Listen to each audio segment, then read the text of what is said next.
What's up, guys? So Grommets #1 comes out on Wednesday, May 29th. I got a chance to read this over the weekend and just wanted to tell you a little bit about it. Now, as always, I'm not going to show you any interiors because I don't want to be the source of any leaks or any spoilers. Although this isn't the kind of book that you have to beware of spoilers in, because this is not a superhero book, it's not a crime book, it's not a drama or a supernatural book or a horror book. This is just a really fun slice of life book about two boys growing up in Sacramento in 1984 around skater culture. This is a really interesting book because it's quite a bit autobiographical. It's written by Rick Remender and Brian Posehn, and the two main characters in the book are named Rick and Brian. That's them right there. And in the afterword of the book, written by Rick Remender and Brian Posehn, they talk about growing up in the 80s around skater culture. Both of them did. Now, this is also fictional though, because they didn't actually meet each other in real life until the late 90s, and this story tells a tale of them growing up in the mid 80s. So it is heavily based on their life experiences growing up, but still fictional in that they grew up together when they actually didn't. So Rick here is the new kid in town, and he is struggling to fit in at his new school. Every kid that he tries to talk to kind of brushes him off.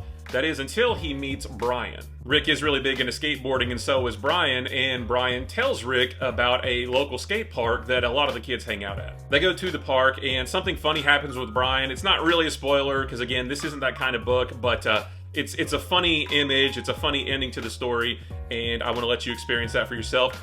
But what's really funny is that in the afterword of this book, in the part where Brian Posehn talks about his growing up, he said that that actually did happen to him when he was a kid. This is a really, really fun book, and it's a nice breath of fresh air because we don't have a lot of slice of life stories in comics right now. Everything always has a hook to it, whether it's superheroes or supernatural or horror books or crime books or something. And like I said, this is none of that. This just tells the life of two boys trying to fit in, becoming friends over a common shared interest, and what it was like for them growing up in the 80s. The art by Brett Parson is also really good. It's a little bit more stylized. You can see what it looks like right there. It's a little bit more cartoony, but it totally fits with this story. And I think the unsung hero of this book is the coloring. The colors by Moreno Dionisio are very bright, very vibrant, and it really helps to amplify the story. Again, it's set in sunny California, and the colors really enhance that. So again, a really different but a really fun, welcoming story. I really want to know more about these characters and the antics they get up to. So again, this comes out on Wednesday, May 29th. Let me know if you pick it up, and if you do, let me know what you think about it.